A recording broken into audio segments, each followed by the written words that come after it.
Mensajes misteriosos. Esto es un ambigrama. Cultos secretos. Conspiraciones mortales. Los Illuminati. Asesinatos brutales. Y una batalla épica entre la verdad y la razón. Nuestra iglesia está en guerra.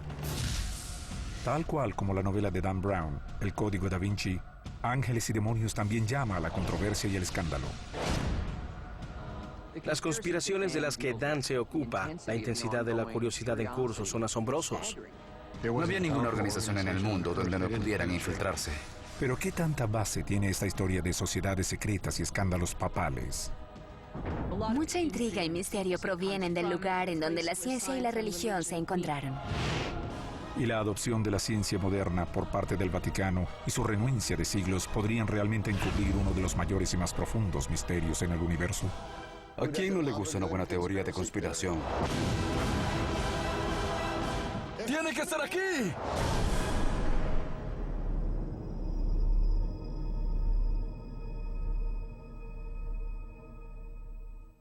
Han secuestrado a 4 cardenales dentro del Vaticano, quizás entre las 3 y las 5 de esta mañana.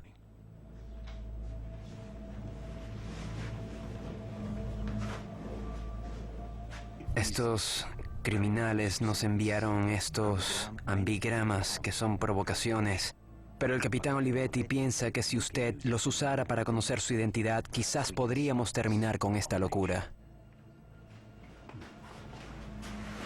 ¿Por qué yo? Porque usted es un experto, un erudito. Usted está involucrado con ciertos, digamos, misterios de la iglesia. Robert Landon, intelectual, aventurero. Así estaría concebido en la mente del exitoso autor Dan Brown. Él es uno de los héroes más inteligentes y convincentes en la literatura moderna y el cine. Es el único que practica la lectura de símbolos. ¿La estrella en la piel? Se trata de un icono religioso. Tiene que saber de historia, arquitectura, artes, matemáticas y religión. Así que está constantemente estableciendo conexiones igual que lo hacen los expertos en rompecabezas. Esta es la primera pista. La senda está viva. Con la publicación del Código Da Vinci en el año 2003, el personaje de Robert Landon rápidamente se aseguró un lugar en la cultura popular como uno de los mejores investigadores ficticios desde Sherlock Holmes. Estamos en el mundo donde la gente cree que esto es real. ¿Para quién quieren matar?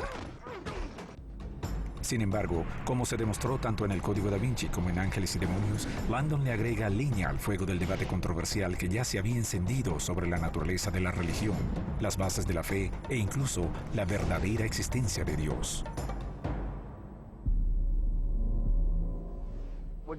Lo que Dan Brown hace es mezclar la historia con esas teorías de conspiración que ha leído. Rara vez inventa una. Él las extrapola.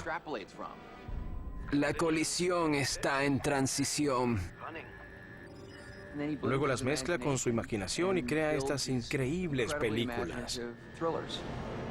La historia de Ángeles y Demonios trata del robo de uno de los dispositivos explosivos más letales que haya sido creado, capaz de producir una explosión atómica de 5 kilotoneladas.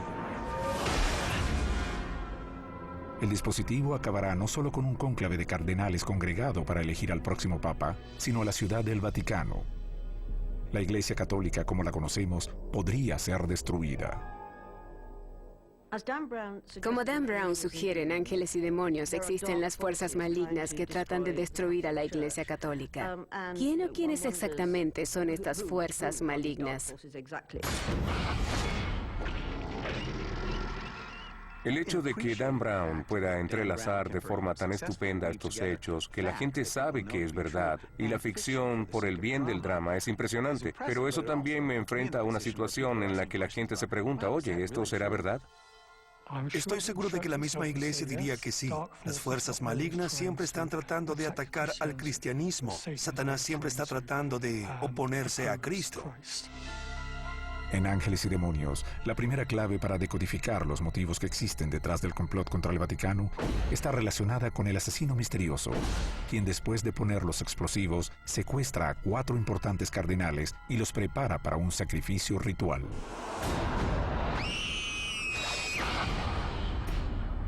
Según la novela, El asesino es un descendiente directo de un grupo persa de la vida real del siglo XI, conocido como Hashashin.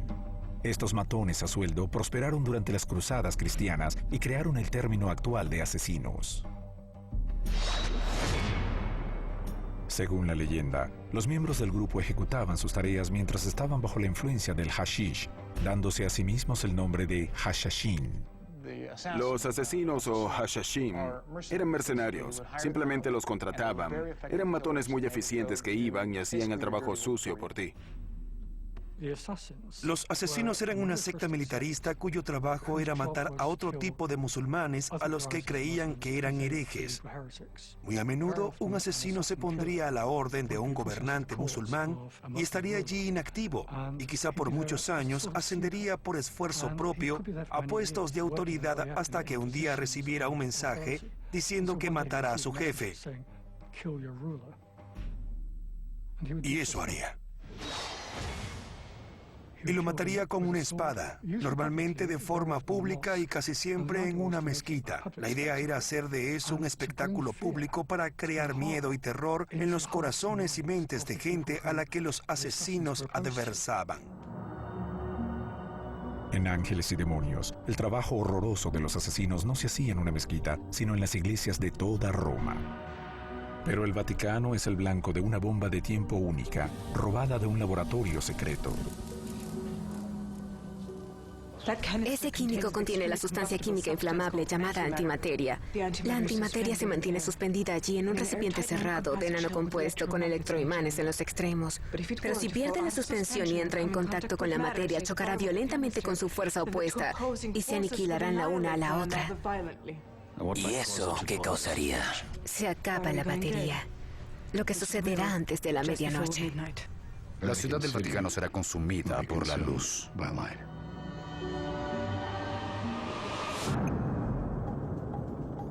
Establecido en 1954 por una coalición de 12 países de Europa Occidental, en realidad existe como laboratorio de física y centro de investigaciones y está ubicado cerca de Ginebra, Suiza. En sus primeros años fue concebido para la investigación atómica, pero la organización obtuvo lo que quizá le dio su mayor fama a principios de los 90, cuando los científicos Tim Berners-Lee y Robert Cailliau inventaron una cosa llamada la Red Global Mundial. En años recientes, ha causado revuelo dentro de la comunidad científica por intentar utilizar y estudiar uno de los elementos más volátiles y escurridizos conocidos en el universo, la antimateria. Estamos hechos de materia. La materia está hecha de pequeñas partículas y estas tienen diferentes nombres, como electrón, protón. Ahora bien, la antimateria es en cierto sentido el reflejo de esa materia. Así, un protón tiene una carga positiva y un antiprotón una carga negativa. La antimateria es algo muy común. Suena a ciencia ficción, pero en realidad es muy usada en los hospitales para el diagnóstico del cáncer y ese tipo de cosas. Y ahí encuentras una cantidad moderada de positrones, los cuales interactúan con los electrones, sus gemelos opuestos en el cuerpo, y eso produce unos rayos luminosos de alta energía que se pueden representar utilizando varios detectores. El estallido de luz que se produce cuando la carga positiva choca con la negativa significa que la materia y la antimateria se han destruido mutuamente durante el contacto. En el mundo científico, este proceso se llama exterminio. También se puede usar la palabra destrucción, pero la palabra exterminio da una sensación de que después de eso no queda nada, de que todo desaparece. Ya que la antimateria no existe de forma natural en nuestro mundo, la única forma de estudiarla es haciéndola. Dentro del laboratorio hay una máquina llamada Alpha, hecha para producir una forma específica de antimateria, antihidrógeno. Este artefacto tiene dos lados. Esta parte tiene que ver con los antiprotones. Del lado izquierdo de este aparato está la fuente de positrones. Luego los unimos en este dispositivo. Se mezclan los antiprotones y los positrones y hacemos el antihidrógeno. Almacenamos la antimateria tal cual como lo describen los libros. Utilizamos campos eléctricos y magnéticos para mantener alejadas a las antipartículas cargadas de la materia.